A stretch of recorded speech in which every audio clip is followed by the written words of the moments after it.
Now coming to hepatic encephalopathy. So there are few things under the head of hepatic encephalopathy which we will be discussing.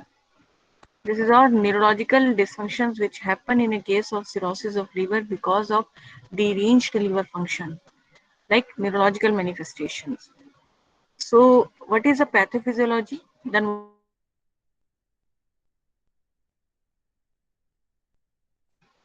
the coming to the pathogenesis?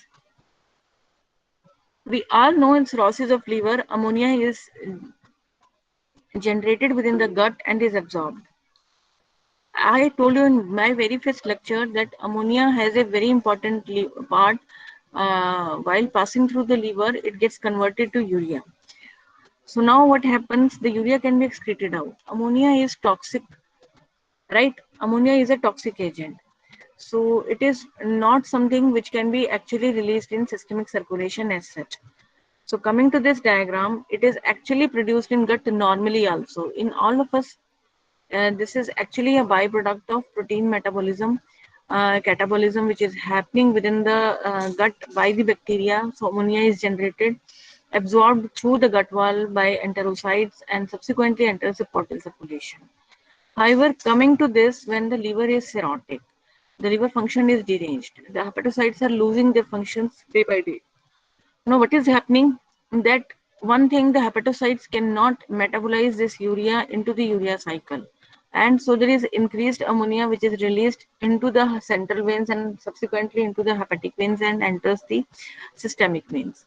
Another aspect is you all know that there is portosystemic collateral formation, which we have talked about in very great detail in my last lecture. Because of resistance for the blood to pass through the liver, there are opening up of portosystemic collaterals at lower end of esophagus, at umbilicus, posterior abdominal wall, as well as at the hemorrhoidal junction, so anorectal junction. So basically what is happening, this ammonia, instead of going passing through the liver, is directly shunted through into the systemic circulation through these opened up portosystemic collaterals. So what happens that there is increased levels of ammonia which is reaching the systemic venous system, and through the systemic venous system it is going into the arterial system, and through that it is going through the carotid arteries and reaching the brain. Now, what is the impact of ammonia reaching the brain? You must be knowing that it can cross the blood CSF barrier, the blood brain barrier, and it can reach up to the asterocytes. So once there is increased level of ammonia in the brain, this will disrupt the glutamate to glutamine cycle, right? What it will be causing, it will increase the formation of glutamate from alpha ketoglutarate, right? And instead of making glutamate, it will be increasing the formation of glutamine. So glutamine is something like toxic to the cells, and what will be this will lead to increased chances of cerebral edema, right? Vasogenic cerebral edema would be increasing in case of cirrhosis of liver, right? And then it will also cause oxidative stress. What do you mean by oxidative stress? The oxidative stress means that you will have increased level of oxidants, and there will be decreased levels of antioxidants to take care of these increased levels of oxidants, and so the cell's function would be deranged, right, because of this increased oxidants. Now, coming to this, is it only ammonia which is responsible for all the neurological manifestations of hepatic encephalopathy or cerebral edema? So, is it true? No, this is not exactly true.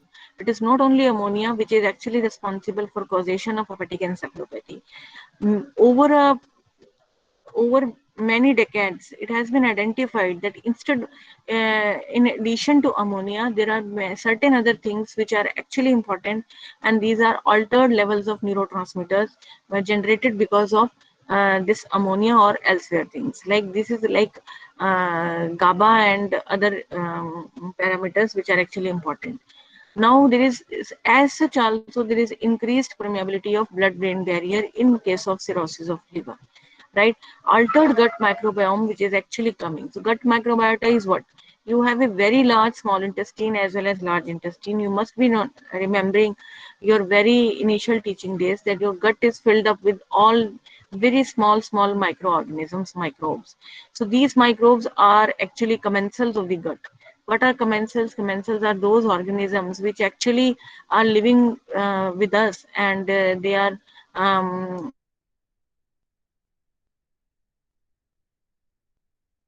when the two organisms are dependent on each other for their existence, and they are benefiting them each other by one or the other way, right? So this gut microbiome, but it is not so that all the microbes which are present in the gut microbiota are commensals, right? There are pathogenic bacteria also, or you may say if the proportion of one single bacteria or a particular population rises above the other population, then they become pathogenic, or their numbers, they outnumber their population. So there are very many things. Actually, this is itself a lecture, gut microbiota, and it is not the aim or objective of my today's lecture. However, I would like to share with you that this is altered gut microbiome. What type of bacteria are present, what is their quantity which is present, everything is important in case of cirrhosis of liver. So cirrhosis of liver leads to altered gut microbiota. Because of this altered gut microbiota, what happens? The ammonia producing organism increases in the gut, whereas ammonia utilizing organisms actually come down. So these things can be tackled only at the gut level, right? It is very difficult to lower down the levels of ammonia once it has been produced. Then comes altered levels of cytokines. So all the illnesses, TNF alpha, IL-1 and IL-6, they are closely related. So if there is any kind of infection in a cirrhotic patient, there is increased levels of these markers, TNF alpha, IL-1, IL-6, which actually increase, and they also do have impact on cerebral functions and edema, right? So there are very many factors which are actually responsible for causation of hepatic encephalopathy or neurological manifestations. Now, coming to what are the risk factors? Is it only ammonia which is responsible? Or what are the things which can actually lead to acute precipitation of this ammonia production? So many things are there. Hepatic encephalopathy, the one pathogenesis is related to ammonia, but the other pathogenesis says the other cause, other hypothesis, they state that even infection is important in your blood, increased production of ammonia, decreased utilization. So how these things can actually happen to your patient?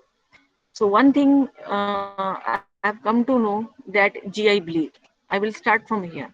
So if there is increased gastrointestinal bleed, more and more blood will be going to the intestines. You all know blood is containing high levels of proteins in the form of albumin, globulin, and many others, right? So now these proteins will be metabolized within the gut by the enzymes, and these will be metabolized even by your microorganisms, as already told to you, and they will increase the production of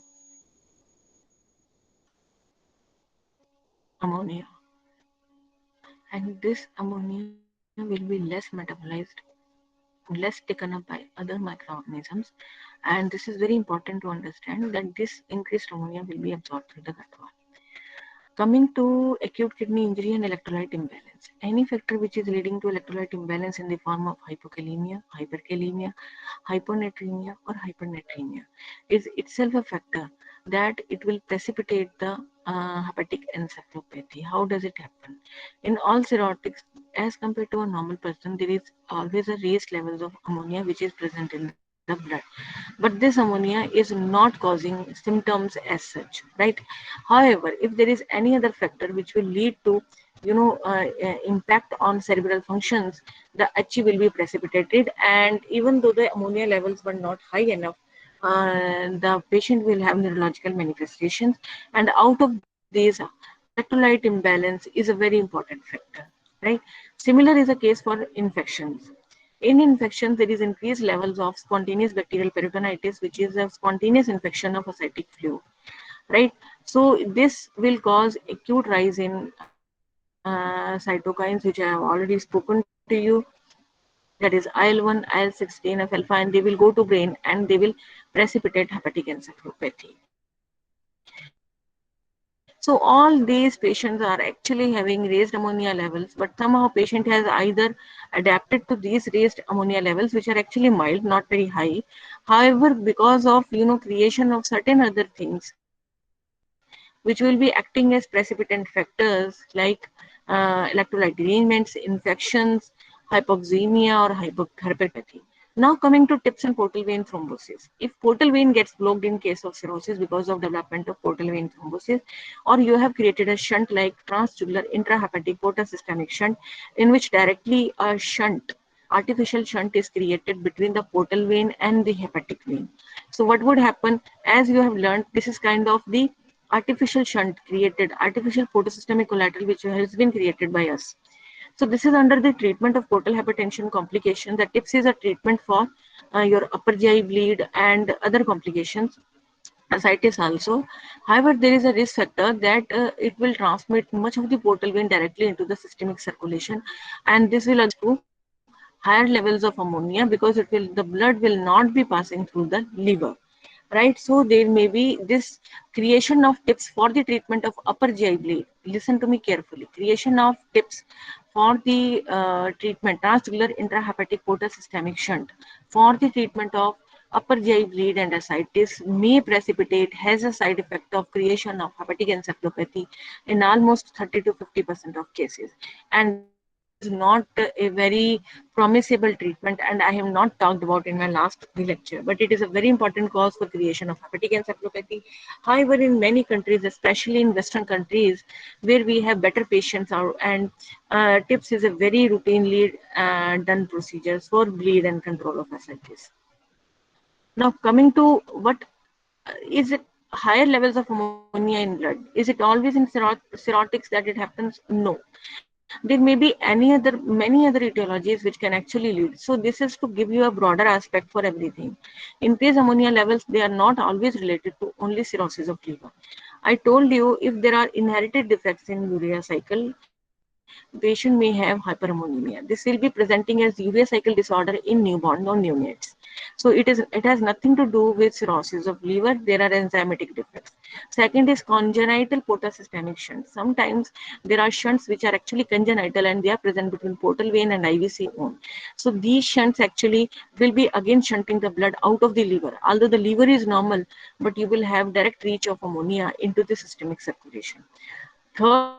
Third one, which is very important, is valproic acid toxicity. Valproic acid actually has some impact on mitochondria and it disrupts the urea cycle, and it may, when it is used for in patients of epilepsy, sometimes this can lead to hyperammonemia. This is not a very common complication. It is an uncommon or rare complication, and so one must be aware that on sodium valproate, patient if developing hepatic encephalopathy, the cause is the higher levels of ammonia, and this is because of certain genetic defects which have been actually unmasked by the valproate acid.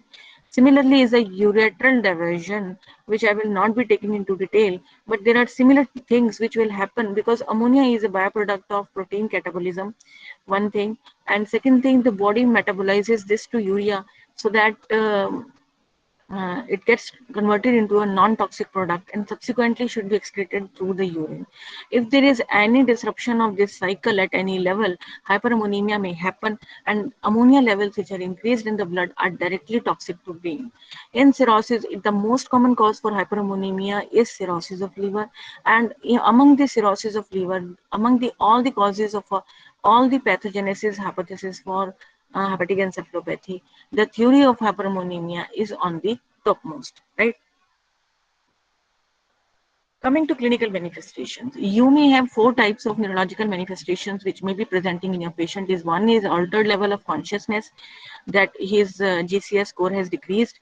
Second is intellectual function. He is unable to perform very important intellectual functions, unable to judge the things correctly, right? Then comes a neuromuscular function, that his coordination part is missing. Asterixis is the same example, which actually comes under neuromuscular function, where on extreme extension of the wrist joint, the patient cannot hold the posture, and there is sudden flexion and extension movements, alternating flexion and extension movements, which are observed on the wrist. So we can extend the wrist and hold back in this position. But in a case of cirrhosis of liver, when a patient is having minimal hepatic encephalopathy, this function, this stable posture may be lost. Then coming to personality and behavior abnormalities, your patient may be restless, he may not be that cooperative with his attendance. So many histories, personality, behavior, attention may be decreased. So many things which may be presenting as hepatic encephalopathy when patient is coming to the OPD. It is not always that consciousness level would be decreased, but personality disturbances, what attendants would speak about, that he is not cooperative, he is not behaving normally what he used to behave initially. It is not kind of psychiatric problems, but behavioral disturbances can be observed in these patients.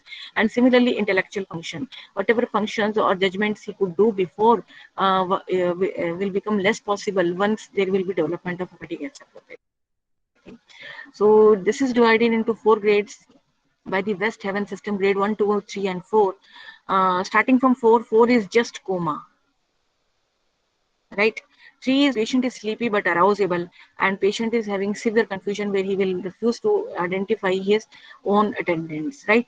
Grade 2 is when patient is having reduced attention span. Asterixis is present in this grade 2. Once the asterixis is present, patient is classified into grade 2. He will be having altered sleep pattern. He will be sleeping more in the daytime as compared to nights. Night awakenings would be present. Patient would identify himself as well as his attendants, but his sleep cycle would be disrupted.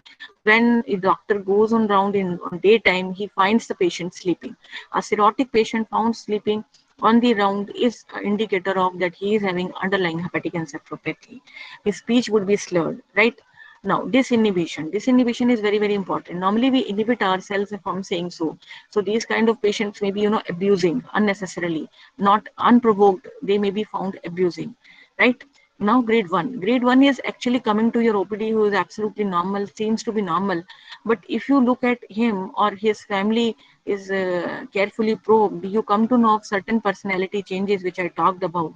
And these patients are very, very risky, because once they are going into society, suppose he is a driver and he is driving, and you don't identify the patient in grade 1, then he is a risk to all the society, because these patients have reduced attention span and they can land up into you can say into accidents and loss in society, loss of life in society. So coming to the treatment of hepatic encephalopathy, this is very simple and very, very important and straightforward. Coming to lactulose, lactulose is an oral drug which is in a liquid format. It is a very important, it is a kind of, carbohydrate, beta galactosido fructose. It will be metabolized by the gut bacteria. It will not be absorbed into the circulation. As I told you, the whole problem lies within the gut. Ammonia is produced in an increasing fashion. See, I talked to you about risk factors. You have to identify the risk factor and you have to treat that. If the patient is presenting with upper GI bleed and hepatic encephalopathy, you have to treat the upper GI bleed. If the patient is having underlying infection, you have to treat the underlying infection so that the precipitant factor is gone away. Similarly, if patient is having any electrolyte disturbances in the form of hypokalemia, hyperkalemia, hyponatremia, you have to correct that. In addition to that, you have to reduce the ammonia levels, because these patients are having increased ammonia levels as compared to a normal person. So what are those mechanisms? So ammonia reducing mechanisms are, these are in addition to the targeted therapy which we are giving to these patients for their cause of HE. And for reduction of ammonia levels, we in general apply the treatment of lactulose. So lactulose would be metabolized. This is beta galactoside of fructose. This will be metabolized by gut microbacteria into the gut bacteria into lactic acid and acetic acid. Now this will reduce the pH of the gut lumen. Right now, this decreased pH of gut lumen would increase the formation of ammonium ions from the ammonia. There will be increased conversion of ammonia to ammonium ions. So ammonium ions are less absorbed from the gut, right? And ammonia as such will has a high level of absorption from the gut. So here we actually promote the formation of ammonium ions. By that we reduce the absorption of ammonia. Now, they also, lactulose is a cathartic agent. This will reduce the GI transit time. The gut movement, the movement of fluid from the duodenum, small intestine to large intestine would be decreased. Very soon, the fluid will be transmitted through the small intestine. So you will have less time for absorption of ammonia, right? right? The second thing, that the urease producing organisms, which actually breaks down urea to ammonia, will be replaced by non-urease producing organisms, as I said. So lactulose, by creating less pH, will be promoting the formation of, would be promoting the, would be replacing the urease producing organisms to non-urease producing organisms. Similarly, the ammonia will be more utilized by the gut microbiota. As I told you, it will change the quality of the gut microbiota. You have many organisms. Some would be producing ammonia, some would be consuming ammonia, some would be producing the urease enzyme, some would be producing non-urease enzyme. So actually, the gut microbiota changes by the lactulose therapy will in decrease the production of ammonia. Would be whatever ammonia would be produced would be converted more to ammonium ions, so that it is less absorbed. And even if it is produced, because of reduced GI transit time, the ammonia will have less time to stay in small and large intestine to get absorbed. Now, coming to the treatment, if there is severe hepatic encephalopathy or mild symptoms, right? As I told you, you have to treat the cause: infection, GI bleed, dehydration, electrolyte abnormalities, and hypoglycemia. Coming to mild symptoms, you can actually, if a patient is having normal bowel movements, you don't need to give lactulose. You can directly put him on rifaximin, which is again an oral drug, which is actually important. It is a non-absorbable antibiotic, and it again has functions for decreasing the growth of bad organisms. Now, if patient is having less than 2 bowel movements per day, you can start the patient on lactulose therapy. If a patient is having severe hepatic encephalopathy, grade 2 or more, you need in hospital admission. You start the patient on lactulose. Here, lactulose can be used in an enema form also, right? So you can add the rifaximin if it is not doing, and you see the improvement. Yes, you continue the rifaximin and lactulose enema, and subsequently shift on to oral lactulose therapy whenever need, patient is stable. However, if there is no improvement, then leave this part. This is for the higher ups. So, management of hepatic encephalopathy. You have treated the patient in hospital and the first episode. If to prevent the repeat episode of hepatic encephalopathy, lactulose syrup lactulose is the most effective therapy. That you have to avoid the patient being constipated. You have to keep the bowel movements at 2 to 3 per day. Similarly, you can add the patient for rifaximin, high protein diet, which is advisable to these patients, and branch chain amino acids can be given. So many of you may be actually having an idea or a impression that the protein diet should not be given to these patients. However, this is not true. Ammonia is also metabolized in muscle of the human beings, and it is detoxified to urea even in the muscles, right? So in cirrhotics, due to long-standing malnutrition, the muscle mass is very low, and this ammonia detoxification at the level of muscle their body muscle mass, so that their ammonia metabolism again for detoxification is maintained. Similarly, branch chain amino acids are very helpful. We'll not go into detail. Primary prophylaxis: once patient is having very bad liver disease, he is having ascites, bilirubin is high, albumin is low. So these patients are at high risk for development of hepatic encephalopathy. So even if they do not have experience, even if they have not experienced the first episode of hepatic encephalopathy, you may start these patients prophylactically on lactulose and rifaximin as primary prophylaxis, because once the hepatic encephalopathy has developed in these patients, it really gives a very poor prognosis. Among all the complications which I have talked to you, upper GI bleed, ascites, and hepatic encephalopathy, I tell you, hepatic encephalopathy has the worst thing to go for, right? Among all these three, right? Now, coming to etiology of cirrhosis. So, I have talked to you regarding portal hypertension. What things can actually cause cirrhosis of liver? The most common cause of cirrhosis of liver in our country is at present is alcohol.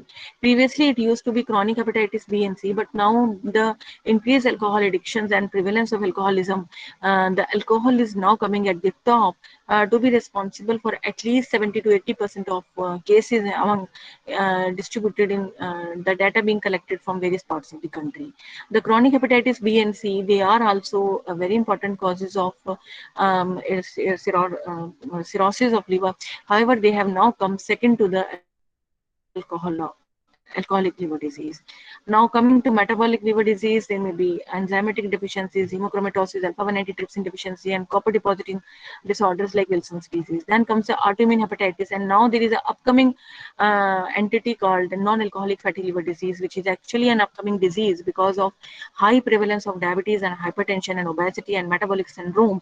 The liver is a manifestation of the, you can say, the metabolic manifestation of the metabolic syndrome, right? So this fatty liver disease is again coming very largely in picture and is responsible for, it is expected to cause it is in an epidemic form in Western countries at present, and it will be soon an epidemic in India also for causation of cirrhosis of liver as well as hepatocellular carcinoma in near future. Right. And now coming to biliary tract disease, primary sclerosing cholangitis, PBC, and secondary biliary cholangitis. These are certain other disorders which are actually important. So all these things, all these causes, etiologies actually cause chronic injury to hepatitis, which leads to increased stimulation of hepatic stellate cells, converts, shifting them to myofibroblasts and causes fibrosis and scarring, and that leads on to cirrhosis of liver.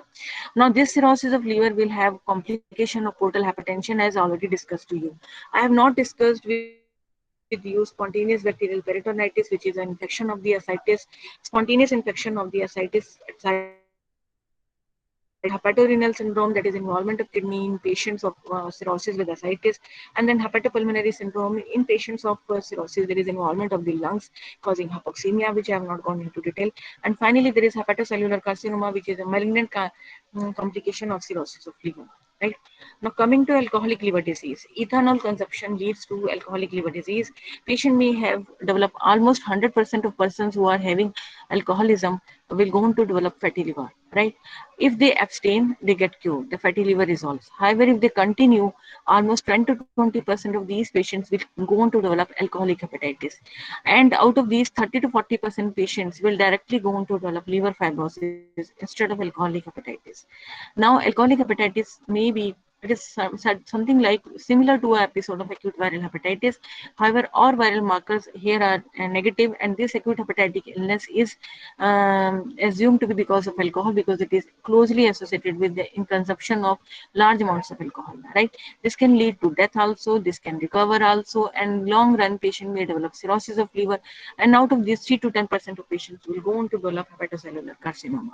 So this is a kind of natural history of how the alcoholism will lead to destruction of the liver. Not all the persons who are consuming alcohol would be going towards liver fibrosis or alcoholic hepatitis. A proportion of them only would go on to develop, and it is over a period of almost five. Only after 5 years, if you are taking more than 80 grams of alcohol per day, then this is a risk factor that one may develop alcoholic hepatitis or liver fibrosis. However, almost all of them would develop fatty liver. So as I told you, this is a healthy liver. Person starts taking, he develops hepatic steatosis, he stops the alcohol, he abstains, he comes back to the normal side, he continues. Some patients will go on to develop alcoholic hepatitis. He abstains from the first episode, and he comes back to the normal side. However, if the alcoholism is continued and once the cirrhosis of liver develops, once the fibrosis has developed, then this reversal is actually not there. So this is very, very important, that this reversal is not possible once the liver fibrosis has developed. This thing is, and this time slot, over how long duration this will keep on developing, this is again not sure, because I told you all the patients will not develop. All 100% of them will not develop cirrhosis of liver. It is only 10 to 40% of them that they will keep go on to develop cirrhosis of liver at various timelines. Right. So once there is alcoholic liver disease, how do you assess and how do you treat? In case of fatty liver, it is only abstinence and good nutritional support which is advisable. Even in alcoholic hepatitis, if you see, this is actually the main advice which needs to be given. However, there are certain scores which will look at the severity of alcoholic hepatitis, and then there are certain a proportion of patients who can try with steroids if there is no contraindication, and this proportion of patient is very, very less. Overall, the kind of treatment actually revolves around abstinence of alcohol as well as good nutritional support for these patients. If a patient has developed fibrosis or cirrhosis you treat him as any other case of cirrhosis of liver who is going into portal hypertension. You target that patient with the treatment, and if patient's complication of cirrhosis like ascites, upper GI bleed, or hepatic encephalopathy is out of control, you advise these patients for liver transplant. Coming to the next etiology, that is autoimmune hepatitis. Autoimmune hepatitis may present in an asymptomatic fashion where you have actually detected increased transaminase levels in the blood incidentally. Or may patient may present like acute hepatic illness, which I already talked to you, that jaundice may be present, anorexia and loss of appetite may be there. Right? Clinical examination, most of the things that these autoimmune hepatitis is more common among females who are in younger age group. It is less common in males, right? And then the physical examination may show enlarged liver, may show. It is not always true that it will always be present. However, autoimmune hepatitis is a disease where you may find enlarged liver. Similar was it for the alcoholic liver disease, that you may have large liver, right? So now coming to laboratory data. Biochemical criteria are again very, very important. You will have raised SGOT PT levels, bilirubin levels may be raised. You may have raised alkaline phosphatase and GGTP. However, in pure autoimmune hepatitis, you will not have, right? There may be increased total IgG levels, gamma globulin levels may be raised in the blood, and then there are certain markers which are actually suggestive of autoimmune hepatitis. However, they are not diagnostic. So these markers are anti-nuclear antibodies, smooth muscle antibodies, liver kidney macrosomal 1, liver cytosol 1 antibodies, and um, so like so if these antibodies are positive, you have a high suspicion that this patient may be having autoimmune hepatitis. Now the diagnostic thing in autoimmune hepatitis is a score. The score involves all the parameters which are actually the biochemical factors as well as the markers, autoimmune markers, and the histology of the liver. And if the score is above certain points, then you say that this is a probable AIH, right? So the histology part, if there is presence of interface hepatitis, lymphocyte infiltration, plasmacytosis, and so on, you actually have a high suspicion for autoimmune hepatitis. Like any other autoimmune disease, you tend to treat these patients with immunosuppressive regimens of prednisolone and azathioprine. I will not go into detail much, right? Now, coming next to primary biliary cholangitis. Somewhere in your books may be written as primary biliary cirrhosis, but the current terminology for this disease has been shifted to primary biliary cirrhosis of liver. So, sorry, cholangitis. So, why? In these patients, actually, if you go for magnetic resonance cholangiopancreatography, the bile ducts are normal. The size and the lumen is normal. However, uh, what happens that within the portal tract there is inflammation which is surrounding the bile ductules, and they destruct the bile ducts at the level of porta. Otherwise, if you look at the biliary tree which is actually moving through the liver and forming the common right and left hepatic duct and common hepatic, the major bile ducts are actually normal, there is no problem. These patients will be presenting to you with a kind of history of progressive cholestasis. This is a cholestatic liver disease, as I already told you.